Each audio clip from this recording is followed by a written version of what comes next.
Are you serious? You got jokes, yeah? Everybody happy? Yes. It's exactly the effect I wanted and more. Comedy to lift your mood on BBC iPlayer. Welcome to the rap game. Let's get this started. This year's artists are bringing the fire. Make some noise, people. Give me the mic, I'll make it look easy. Of course I got bars, you having a laugh. Liverpool in the building, you know. This is not your arena. That was cold. Tension was crazy. And Steez just made Cam Kelly freeze. I'm calm for your head, mate. That was fire. Fire. Next game. The new series of the Rap Game UK starts tonight at 9 on BBC Three and iPlayer.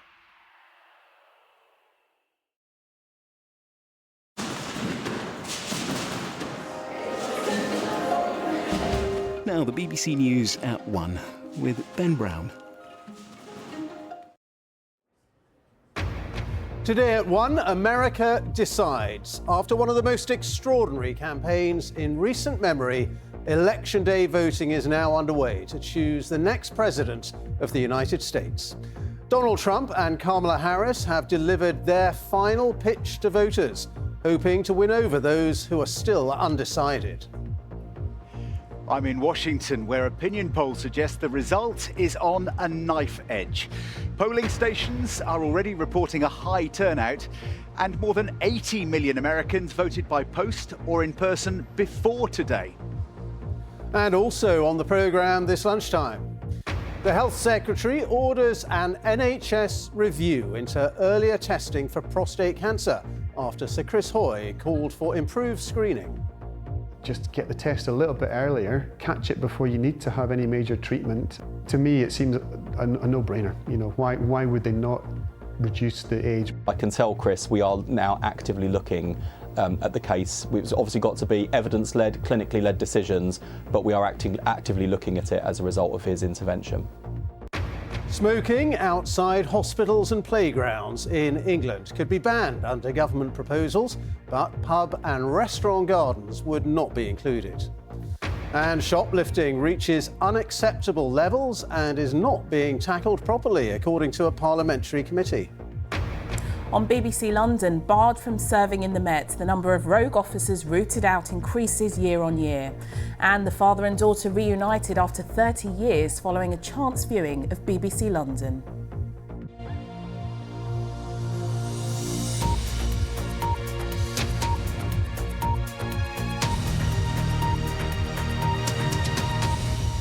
Hello, good afternoon. Welcome to the news at 1. It is Election Day in the United States, and millions of Americans are heading to the polls to choose their next president.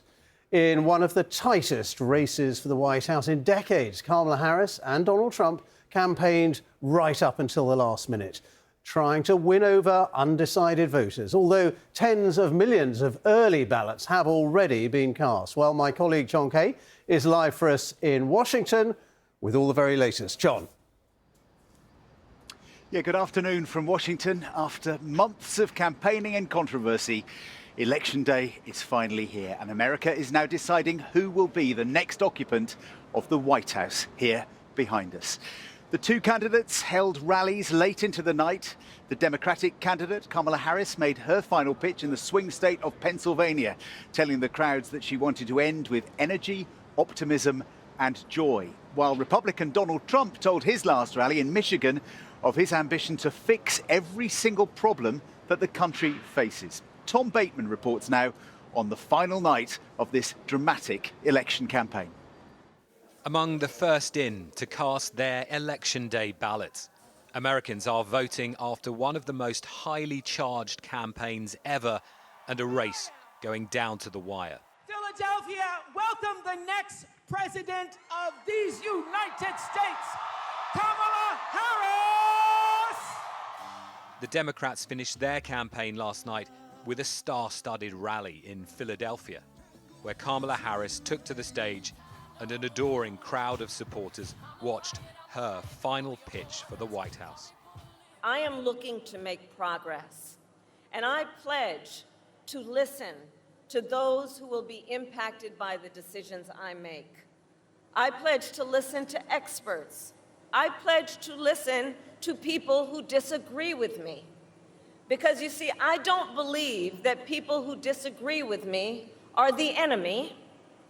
I'll give them a seat at the table. That's what real leaders do. That's what strong leaders do.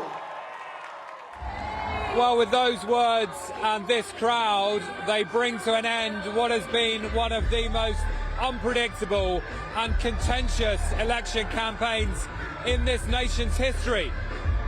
And now it's over to the voters. Statewide, we have knocked 700,000 doors. Democrat volunteers have come to Pennsylvania from across America, aiming to persuade undecided voters and flooding the doorsteps today to get their base out. Taking voters to the polls, canvassing, making sure people stay in line to vote after the polls do close or when there are long waits, so anything and everything. And Pennsylvania has been the final push for Team Trump too. In the countryside, rally-goers queue at dawn, hoping to build campaign momentum, with a message for American workers. Their paychecks are getting robbed by inflation and taxes. And this person's the only one who actually says the truth and says that, what's going on is not right. Just a few tens of thousands of votes could swing this state, and therefore the national result either way. Of all the swing states, this one is the biggest prize, and that is why both candidates have been coming back here right until the end. But they haven't been budging the needle. The opinion polls still put Pennsylvania as a dead heat.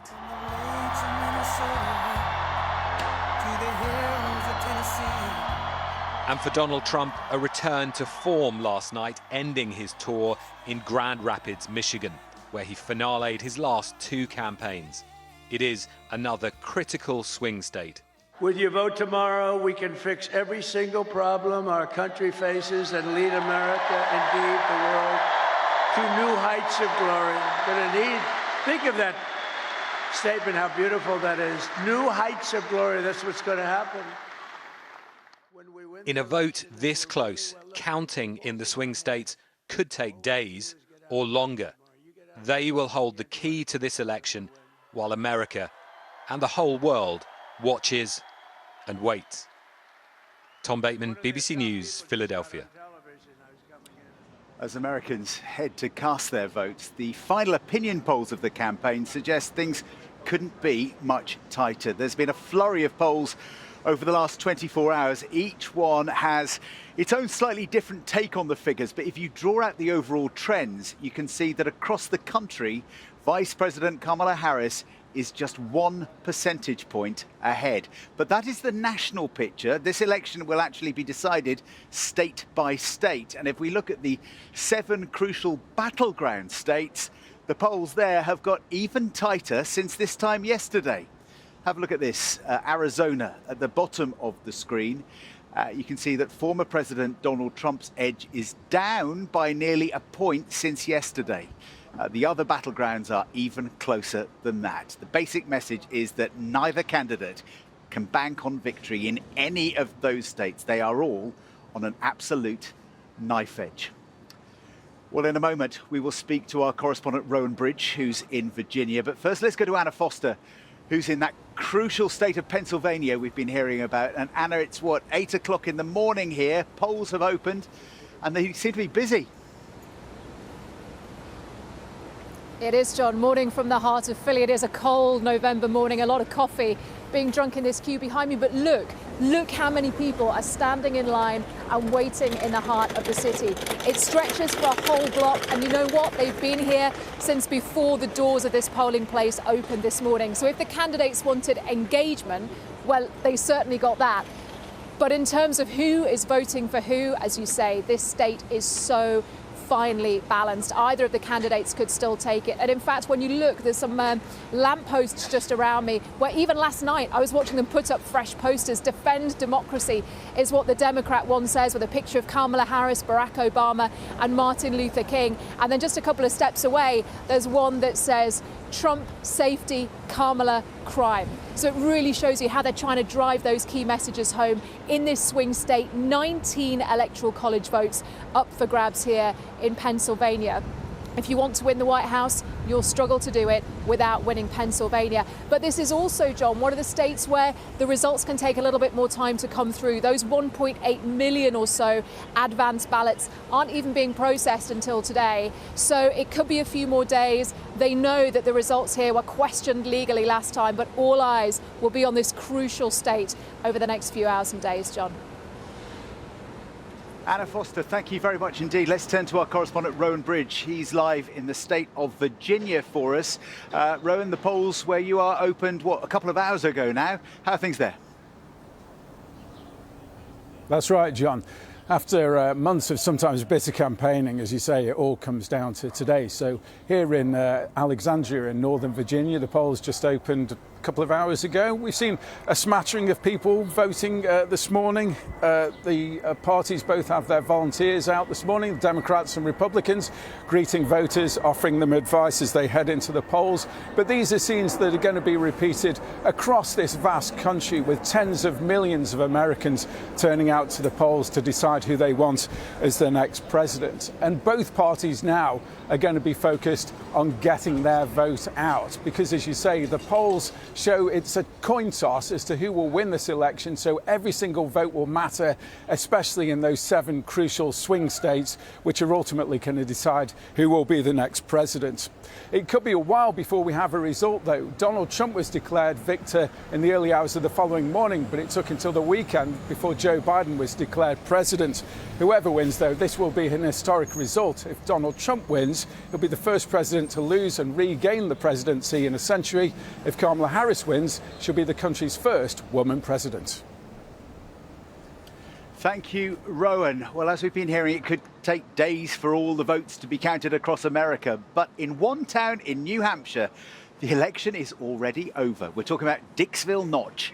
Population 6. Traditionally votes just after midnight on election day. All the town's voters, all 6 of them, gather at Tillotson House, which stays open until everyone has cast their ballot. As you can imagine, it doesn't take long to get the results. And this time, Kamala Harris and Donald Trump got 3 votes each. Would you believe it? As for the rest of the millions of votes that are going to be counted, well, you can follow the live coverage on the BBC tonight, through the night and into tomorrow. Clive Murray will have the start of things on the news at 10 tonight, which is followed by the US election results programme. Then I'll be joining the Washington results team for a special edition of Breakfast from 6 a.m. And here on the news at 1, we'll have the latest tomorrow lunchtime. iPlayer and BBC News live page on the website. We'll have all the results as they come in one by one. And you can listen on the radio and to Americast on BBC Sounds. But right now, this lunchtime, let's go back to Ben in the studio. John, thank you very much indeed. Here, the Health Secretary, Wes Streeting, has asked the NHS to look at lowering the age at which men get screened for prostate cancer. It comes after Olympic cycling champion Sir Chris Hoy, who has terminal cancer, called for more men to be tested. He says his own diagnosis came completely out of the blue. Our sports correspondent Patrick Geary reports. Sir Chris Hoy has never shirked challenges. In fact, he's sought them out, chased them, conquered them. But now one of our greatest Olympians' greatest challenge is one that's found him. It's been the toughest year of our lives so far by some stretch. September 2023, I got the news that I had a terminal illness. So I've got stage 4 prostate cancer, completely out the blue. No symptoms, no warnings, nothing. All I had was a pain in my shoulder. I remember the feeling of just absolute horror and shock. How on earth are we going to tell the kids? And I think the key was telling them about the treatment and saying, look, I'm about to get chemotherapy. It's going to make me quite unwell. It's not the cancer that's making me unwell, but this is going to knock me back, but it's medicine that's going to push back the cancer for as long as possible and make me feel better for a while. Even for someone with his legendary strength and resilience, chemotherapy would be tough. Not least the ice cap Sir Chris had to put on so that his son Callum wouldn't see him lose his hair. So for him, I thought, well, this is something I want to do and it's important to do. But that was the biggest pain. That was the biggest challenge. It was excruciating. It's like torture, basically. I remember just thinking, I'm sitting here in a warm hospital room with a cold cap on my head. Come on, I know this is going to end. It's going to end in a couple of hours' time. This isn't that bad. It seems horrendous when you look, you think, oh, this is 2 more hours, I can't cope. Don't do it for 2 hours, do it for 1 minute. The strategy was just take it one step at a time. Prostate cancer can be spotted using a blood test called a PSA test. So Chris Hoy wants more men to request them, even if, like him, they don't have symptoms. If you've got family history of it, like I have, if you're over the age of 45, go and ask your doctor. Just get the test a little bit earlier, catch it before you need to have any major treatment. To me, it seems a no-brainer. You know, why would they not reduce the age, bring the age down?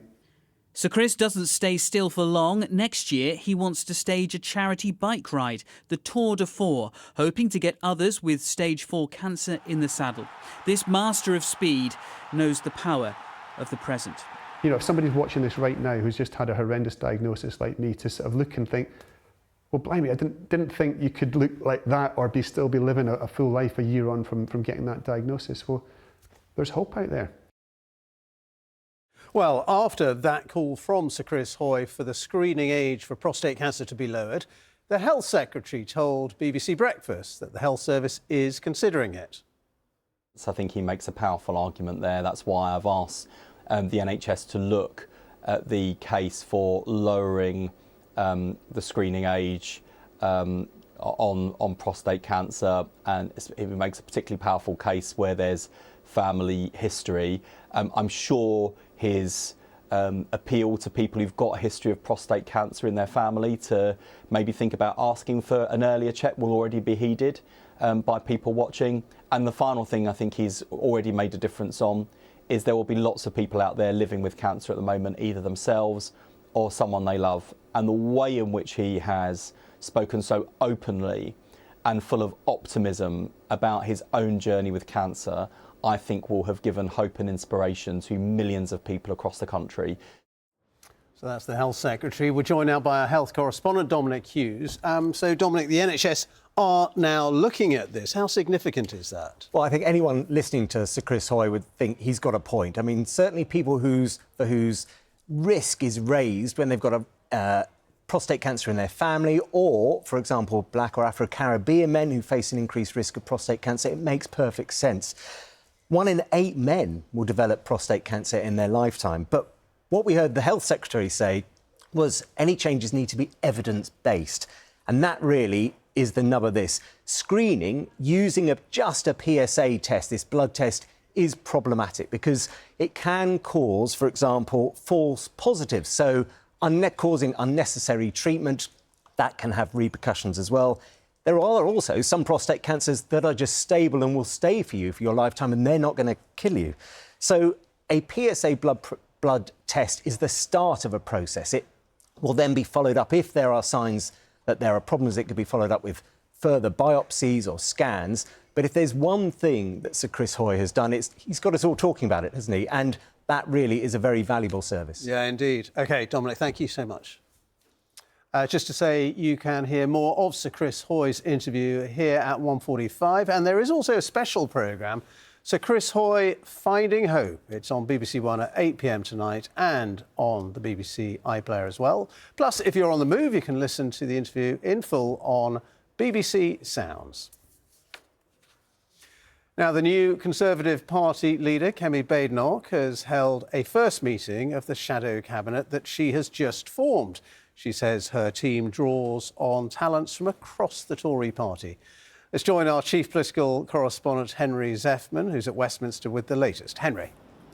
Ben, when Kemi Badenoch was announced as the new leader of the Conservative Party on Saturday, she said her first duty was to provide an effective opposition in Parliament. So these appointments really matter because they are the people who day to day will be doing the legwork of providing an opposition to this new Labour government. Now, it had a trickle of appointments earlier, so the Shadow Chancellor will be Mel Stride, he's a former leadership rival.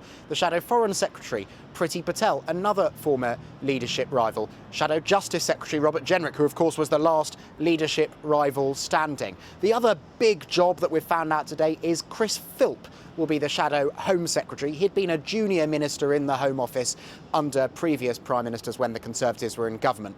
Across the board, though, it's not necessarily a particularly conciliatory or unifying interesting set of appointments. There are only 3 MPs in this shadow cabinet who supported Robert Jenrick over Kemi Badenoch, and one of them is Robert Jenrick. I sense a tinge of disappointment from some more right-wing Conservative MPs I've been speaking to, although I'm sure their impulse towards unity for now will win the day. Also, just worth a quick note on who isn't in this shadow cabinet. There were some big names, Rishi Sunak, Jeremy Hunt, Oliver Dowden, who had already said in advance that they didn't want to serve. James Cleverly, a former leadership rival too. But another leadership rival, Tom Tugendhat, isn't in there. Sounds like he was offered a job, but has decided he'd rather go to the back benches instead. Henry, many thanks indeed. Henry Zeffman reporting there. The time is just approaching 20 minutes past 1. Our top story this lunchtime. America decides after one of the most extraordinary campaigns in recent memory. Election day voting is now underway to choose the next President of the United States. And coming up, Prince William has told young conservationists in South Africa they are the future, ahead of tomorrow's Earthshot Prize, which celebrates the work of environmentalists. And on BBC London, the charity making a difference through football. We hear why one man went on a mission to provide free sessions for children in South London. And are you planning to head out to see some fireworks tonight? We'll have the full forecast later.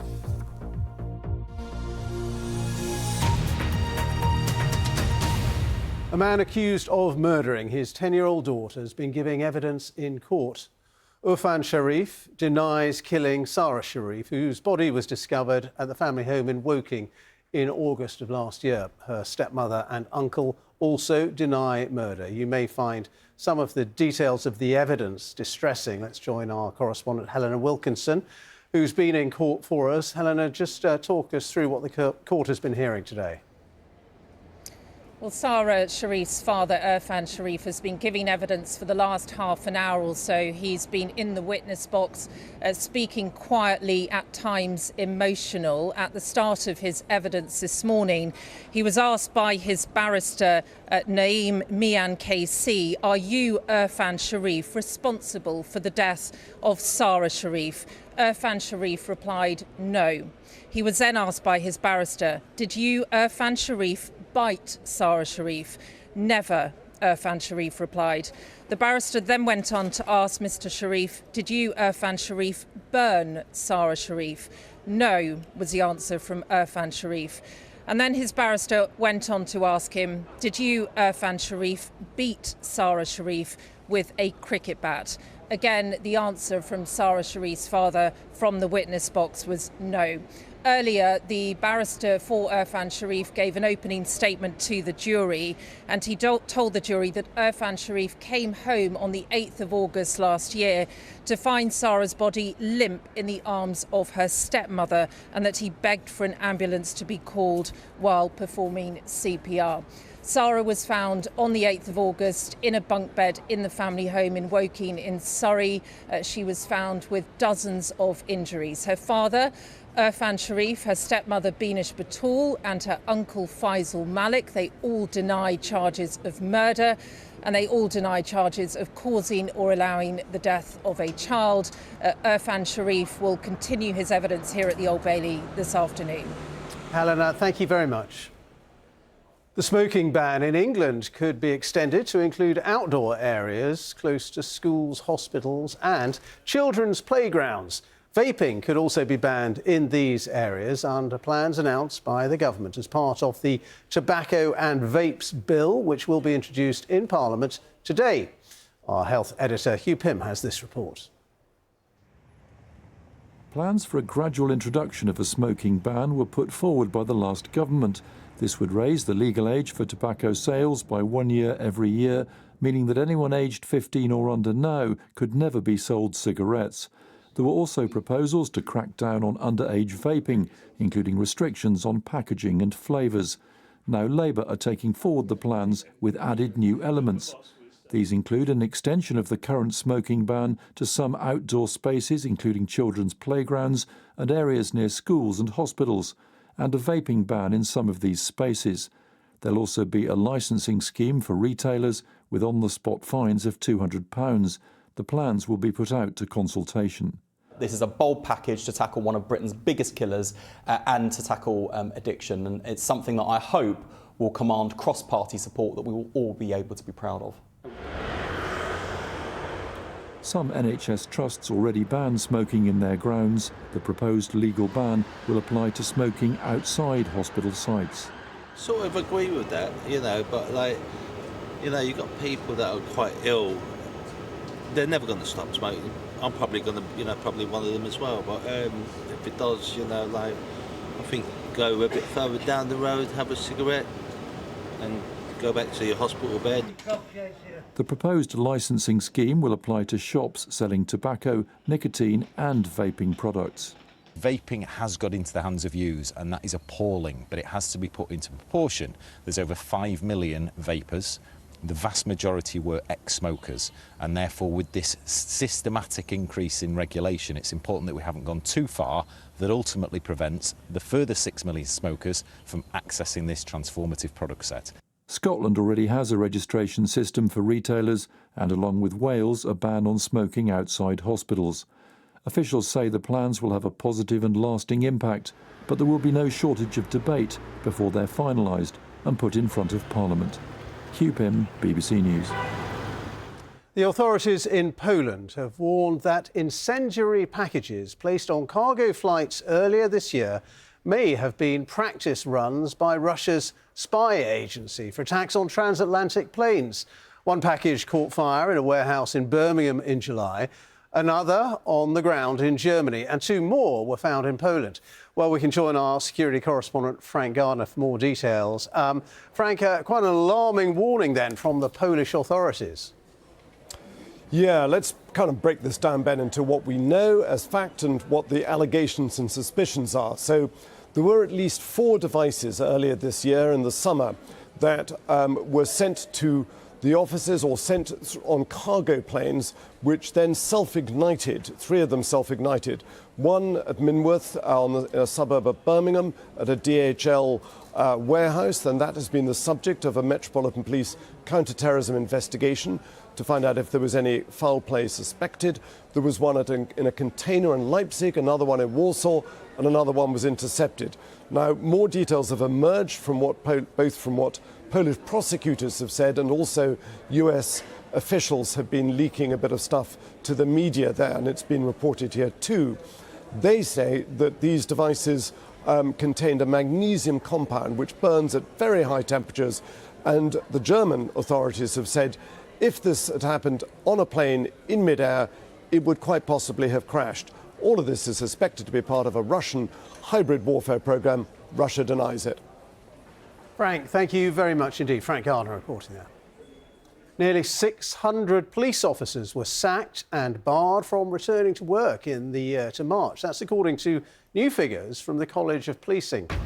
The 50% rise compared to the previous year, and it comes amid heightened concern surrounding the culture in some forces, with dishonesty being the most common reason for officers being dismissed.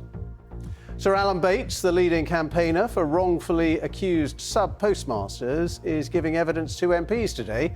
It's part of their inquiry into the speed of compensation for those affected by the Post Office Horizon scandal. Hundreds of victims are still waiting for payouts after being prosecuted for theft because of a faulty computer system. The Prince of Wales met rangers and conservationists at Table Mountain National Park in South Africa ahead of his Earthshot Prize ceremony tomorrow night. Prince William also met the South African president to discuss the impact of climate change and the country's ties with the United Kingdom. Well, our senior royal correspondent Daniela Relf reports now from Cape Town. In the shadow of Table Mountain, in one of the world's most picturesque locations, the Prince of Wales met those who spend much of their life looking after this national park. In the clear but blustery conditions, the focus again was on the next generation of environmentalists.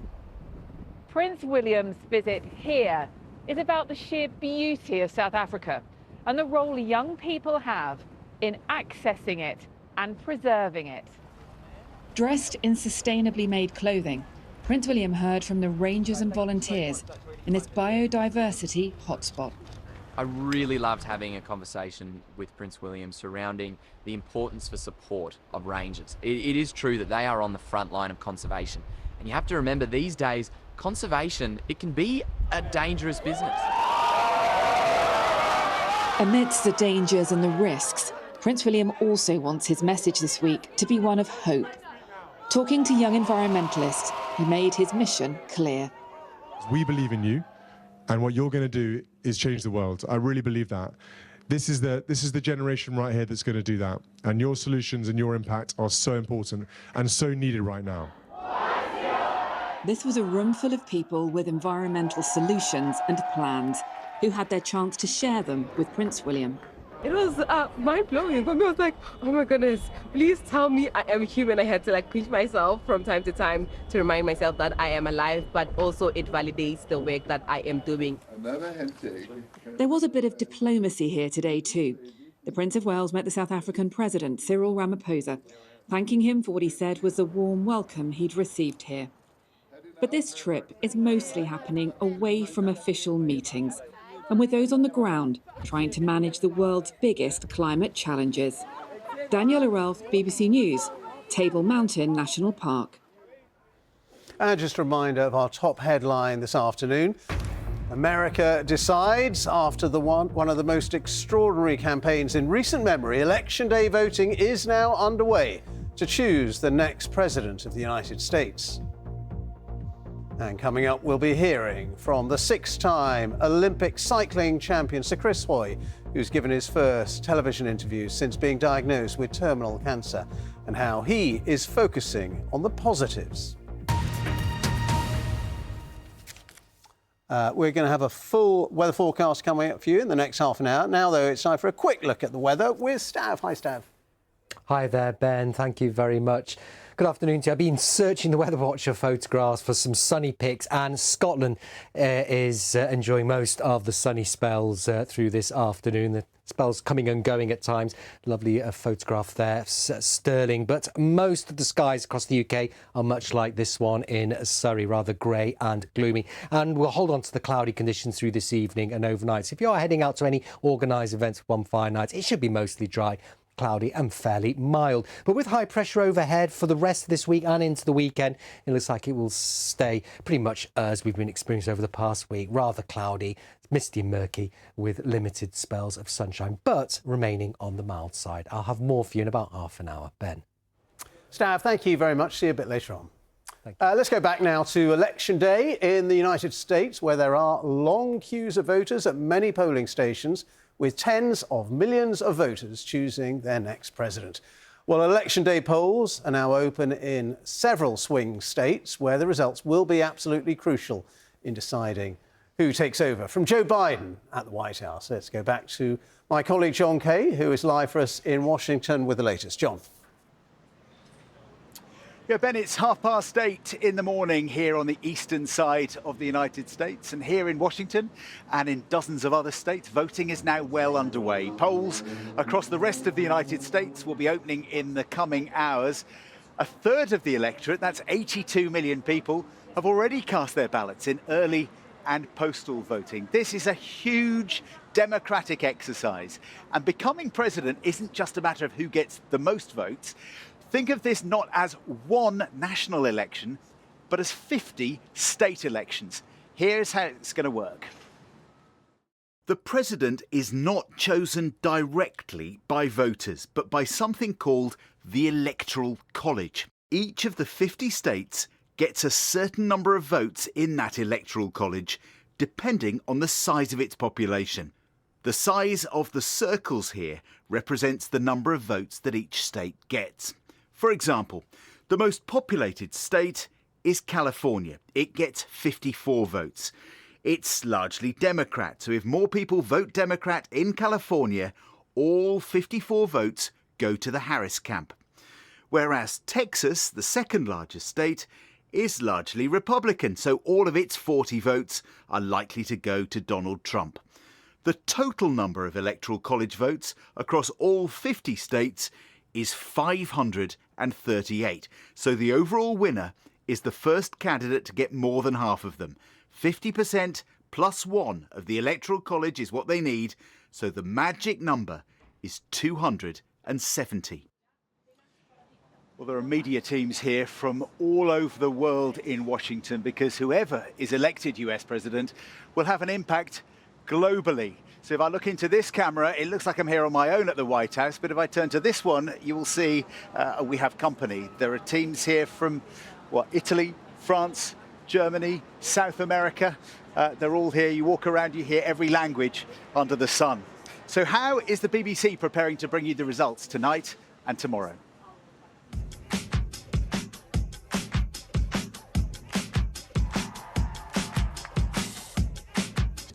Sumi, we often say elections are too close to call, but this one really is. Yeah, if you look at the polls leading up to the election, I mean, there hasn't been a closer race in this century so far. The polls have stagnated really with Kamala Harris and Donald Trump tied. Even if you see Kamala Harris a little bit ahead here or Donald Trump a little bit ahead here, all we know is that this is going to come really right down to the wire.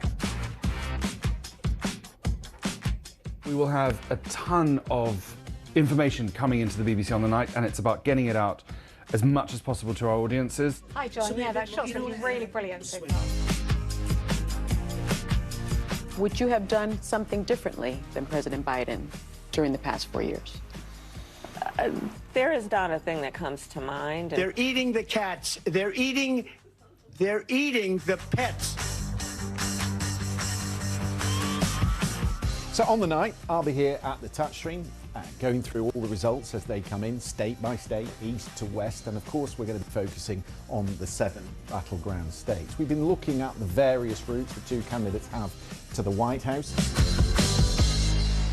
I'm Sarah Smith, the BBC's North America editor, and I've been travelling around all the key swing states trying to get a sense of how voters are feeling. I think the thing to look out for tomorrow is the result from the state of Pennsylvania.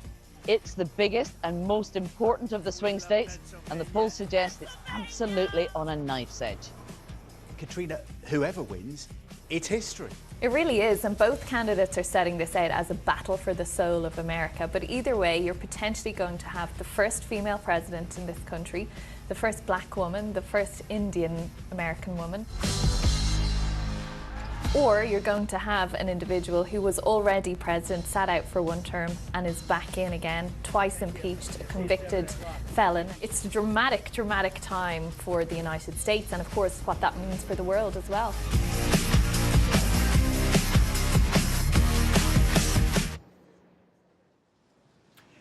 And you can follow coverage of the US elections across the BBC on BBC One here from 10 o'clock tonight. But right now, it's time to go back to Ben. Ben. All right, John, thank you very much indeed for all of that. Well, in the last few minutes, Buckingham Palace has released a statement regarding the health of the Queen. And we're joined now by our royal correspondent, Sarah Campbell.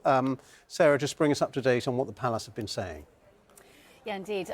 Well, the Queen was due to attend the Garden of Remembrance, that's at Westminster Abbey, on Thursday. It's sort of the first major ceremony as part of the Remembrance weekend. And Buckingham Palace issued a statement earlier on this morning saying that the Duchess of Gloucester will have to take her place. And they have updated that by saying that Her Majesty the Queen is currently unwell with a chest infection, for which her doctors have advised a short period of rest. The statement goes on to say that it's with great regret Her Majesty has therefore had to withdraw from her engagements for this week, but she does very much hope to be recovered in time to attend this weekend's remembrance events as normal. She apologises to all who may be inconvenienced or disappointed as a result. So that means that rather than her attending the Garden of Remembrance on Thursday, and also there was a later reception at Buckingham Palace, she won't be there, but as you can hear from that statement, she is still hoping to be well enough to attend this weekend's remembrance event. So that's the Festival of Remembrance at Royal Albert Hall, and of course then the National Service of Remembrance on Sunday at the Cenotaph. We understand that she is recovering at home. She is being cared for under doctors' supervision, so hopefully all will be back to normal at the weekend. All right, Sarah, thank you very much indeed. That's Sarah Campbell, our royal correspondent. Now it is time to join our colleagues for a look at the news wherever you are. Thank you, Ben, and welcome to BBC London with me, Tolu Adeoye.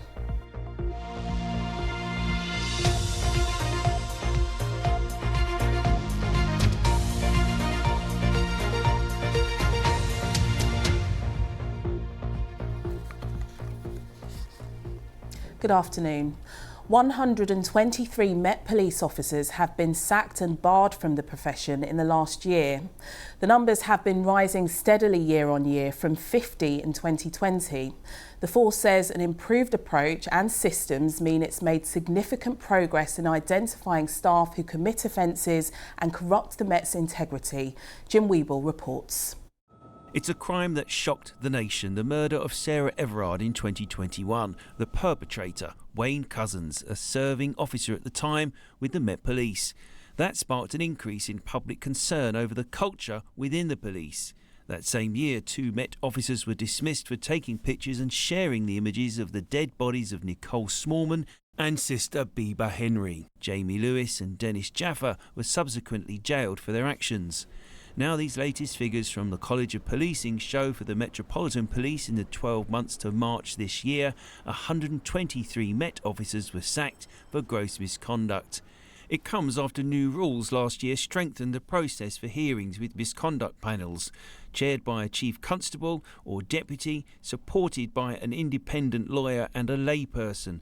If they decide an officer is guilty of gross misconduct, they then face automatic dismissal.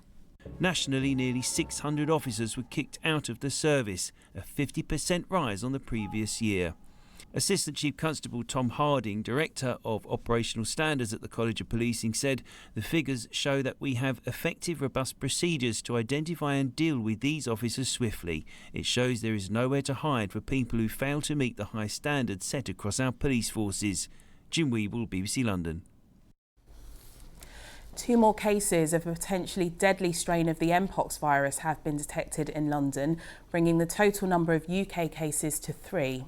The new patients are linked to the first case. They were under specialist care at Guy's and St Thomas's. The UK Health Security Agency says the risk to the population remains low. Plans have been submitted to bulldoze Lewisham Shopping Centre and build thousands of homes and student flats.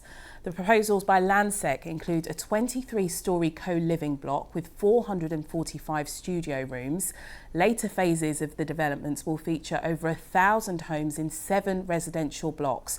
Around 20% of the flats will be affordable.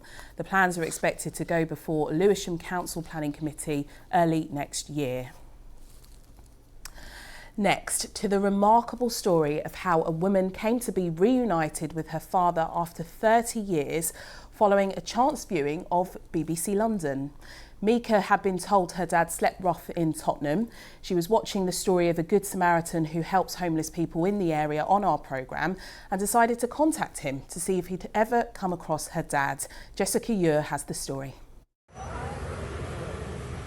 This is the moment that a father and daughter were reunited after 30 years. I knelt down, I gave him the biggest cuddle, and I just sat with him.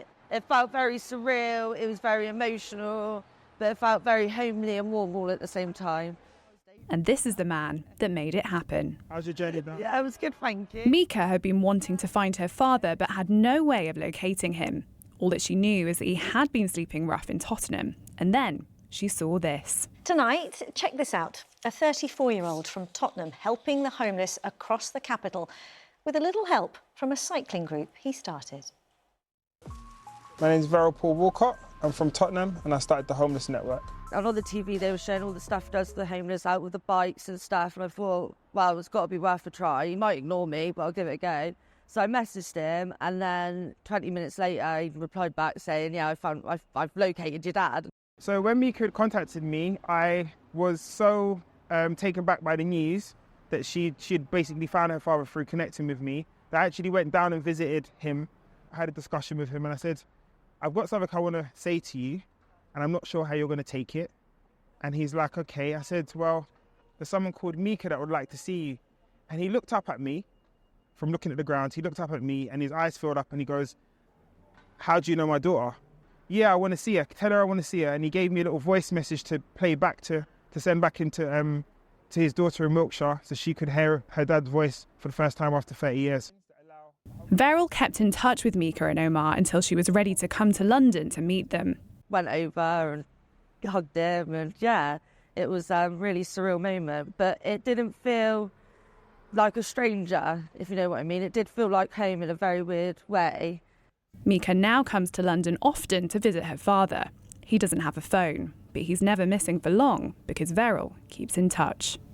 The underlying problem sometimes where people do become homeless or become on the street is because they just don't have that family support anymore, and giving them a household is neither here or there if they're still missing someone, because it's a mental problem, it's a mental block, it's a mental hurdle from previous mistakes they've made where they feel like they've let down their family. For me, it definitely feels like a miracle. If you ask Veril, he'll say, no, I could do this can happen all the time. And I think that's kind of the mentality we've got to have, is actually it doesn't have to be a miracle or one-off thing. We can reunite people. And after filming, and just by chance, we run into a familiar face. Jessica Yore, BBC London. Now to a charity making a difference through football. Sports Fund for All provides free weekly sessions for young people across South London. It's grown from just a few sessions a week to nearly 20, including a new girls-only group. Its CEO set up the charity after becoming frustrated at the lack of free community outreach programmes. He's been telling us all about it. Let the ball do the work. Too many touches. Start again, start again. My name's Kieran Connolly. I'm the founder of Sports Fund for All. And this is our Downham football session, which is one of 17 of our free weekly football sessions across South East London. So the reason I do this, one of the main reasons would be to offer young people somewhere to go and socialise with their friends for free, build their confidence, learn to win and lose, build their resilience and develop life skills that will hopefully hold them in good stead for the rest of their life. Hi, my name's Louis, and I love this session because it can help me develop my skills, and it helps me get new friends and just have fun. Yeah, just fun, to be honest. How difficult is it to get funding? I'd say very difficult. Just this month alone in October, I've already submitted 8 to 9 funding applications. My name's Moshe. I started coming here from when I was 8 years old. We used to play football, the thing that we love the most, and it's just amazing. Where's your target man? One of the young people that's come through the programme that I met back in 2021 is Elias. 3, 2, 1. He's quite introverted, quite timid, but he's worked on himself, developed his personality and become a coach and learnt the leadership skills to now lead this project at Downham. Coming here in 2015 as an immigrant and not being able to speak English, it was very difficult for me to get more confident. I was very shy, didn't have a lot of friends. Go on, Mosh, go on, Mosh. Oi. Now I'm studying sports management at the University of Westminster. Play on, play on. Young people need a safe space to go to, and that's what Sports Fund for All provide. Thank you to Kieran and everyone who spoke to us. Let's get a check on the weather now with Kat. Hello there, good afternoon to you. Well, our weather today is going to be very similar to what we had yesterday. So it's looking mostly cloudy, but occasionally that cloud may break up in places to allow for some sunny intervals. And high pressure continues to dominate our weather today and over the coming days, keeping things rather quiet and settled. So as mentioned, there's going to be plenty of cloud through this afternoon, but you can see a few breaks here and there to allow for some sunny intervals. It will stay largely dry with a gentle breeze. I'm looking at highs today of around 14 degrees. So this evening and overnight, there's still going to be a lot of cloud around, but where you do get the odd clear break here and there, mixed with those light winds, we could get a few pockets of mist and fog. Temperatures will fall away to around 8 to 9 degrees, and so any mist and fog on Wednesday morning will gradually lift. Now we're going to start off mainly cloudy on Wednesday, and that cloud's really going to be quite stubborn through the course of the afternoon. So I think very limited brightness tomorrow, but apart from 1 or 2 spots of drizzle, it will stay mostly dry. We're looking at highs on Wednesday around 15 degrees. A similar story on Thursday. There'll be plenty of cloud around, but staying mostly dry, but there is a chance it could brighten up through Friday afternoon. That's all from BBC London this lunchtime, but there's plenty more online and on our social media, as well as on BBC Radio London. And do join us for our evening programme at 6:30 when we will be live at the Wimbledon fireworks. Now, though, it's back to Ben Brown with the rest of the BBC News at 1. Do have a very good day. Bye-bye for now.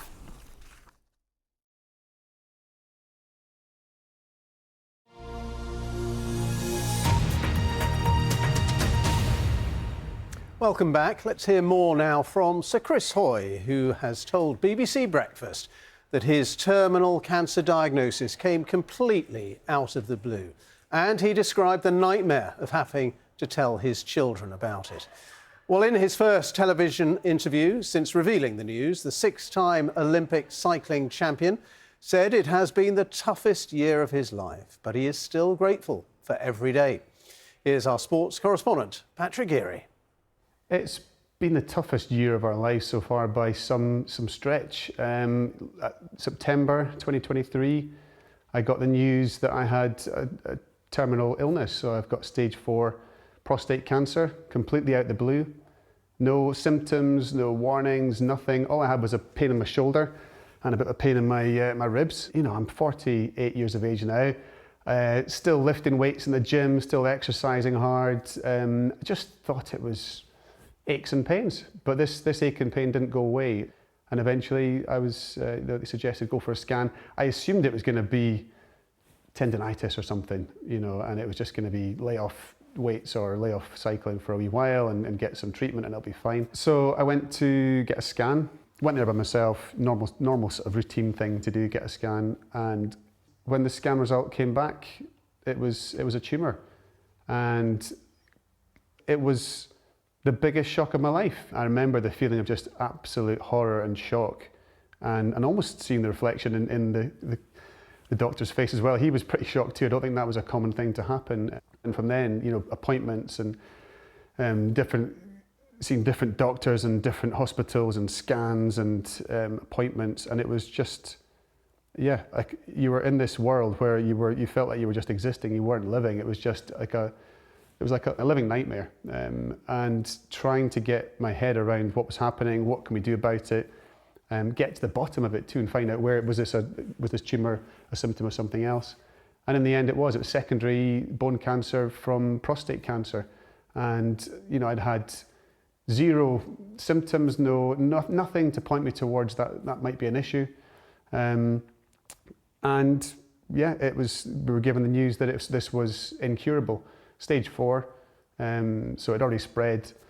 And this is therefore, you know, this is a terminal illness and it's about how do we manage this rather than how do we cure it. I'll never forget the words, you know, it's incurable, but it's manageable. You talk in the book about chatting with Sarah and trying to decide what you say to the children, whether you say anything to the children, how you talk about it. Well, it took a long time, and that was the first thought in my head. How on earth are we going to tell the kids?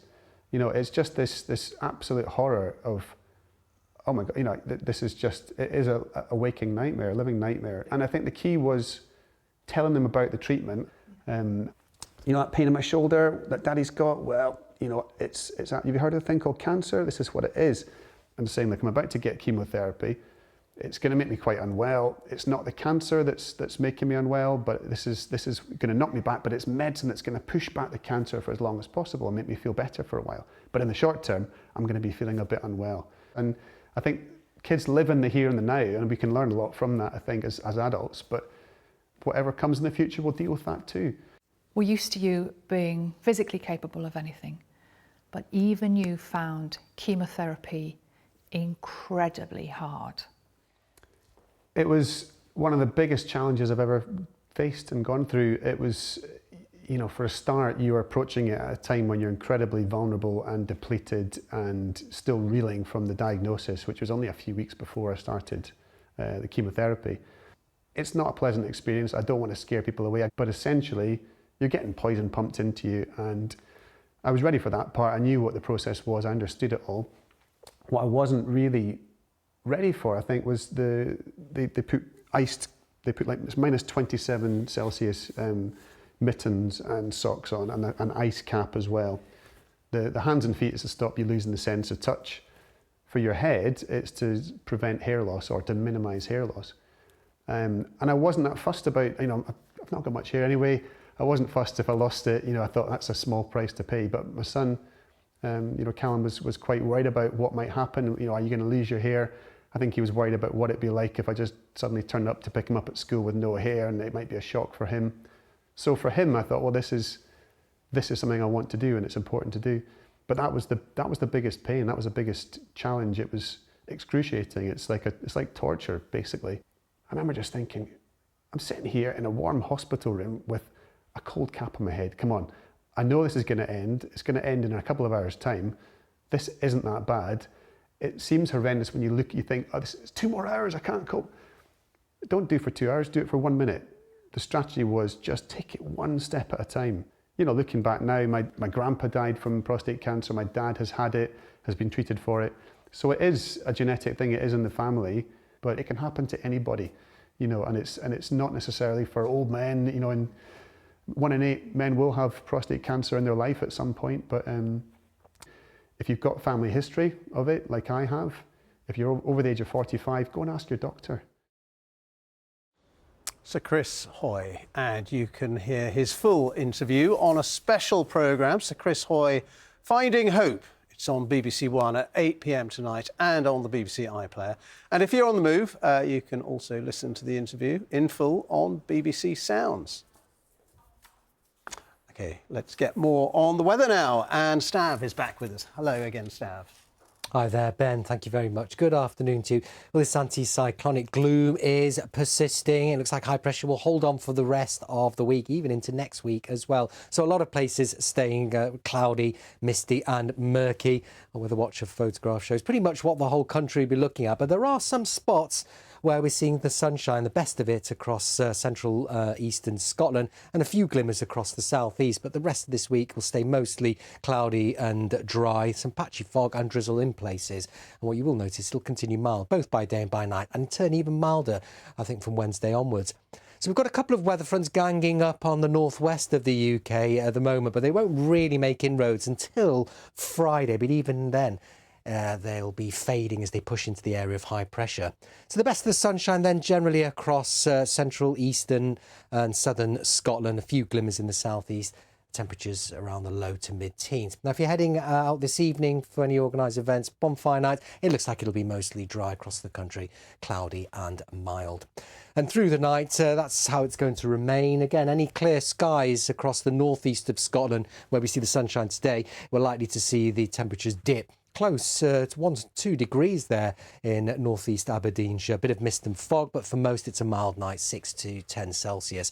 So there's our area of high pressure. It's dominating the scene right across the whole of Europe. This area of low pressure remains out in the Atlantic, but the wind with the pressure orientation, it looks like it's going to draw up a stronger southerly breeze, particularly towards northern western areas. That'll also bring the air from the Azores, from the subtropics, so it should feel a little bit warmer. A lot of cloud again, some breaks here and there. Northern England, Scotland, maybe north and west Wales, and if we do get the breaks, we could be up to around 17, maybe 18 Celsius, so very mild for the time of year. We do it all again on Thursday. A lot of cloud around, but there will be more moisture in the air, and it'll feel a little bit more humid, muggier, with temperatures into the mid to high teens generally. Feeling warm where we get any sunshine, but it stays cloudy for most. Friday, we see those weather fronts just edge into western Scotland and Northern Ireland, maybe travelling along across the Irish Sea to bring a few showers. But again, most places will stay dry and cloudy. Temperatures again mid to high teens, particularly when we get any sunny breaks. Looks like high pressure builds back in quite strongly this weekend and into next week, so it stays mostly dry. A lot of clouds, some mist and murk, coastal fog and hill fog. And temperatures on the mild side for the time of year. That's how it's looking, Ben. OK, Stav, thank you very much indeed. Now, we're going to leave you this lunchtime with the latest pictures of Election Day in the United States, where there have already been long queues of voters at many, many polling stations. Tens of millions of voters are choosing their next president in one of the tightest races for the White House in decades. Well, you can follow live coverage of the results on the BBC. Clive Murray will have the news at 10 tonight. That is followed by the US election results programme. The BBC iPlayer and BBC News live page will have all the latest results as they come in. And for more in-depth analysis, you can also listen to Americast, which is on BBC Sounds. Well, that is all from today's BBC News at 1 from me and the whole team. Do enjoy the rest of your day. Goodbye.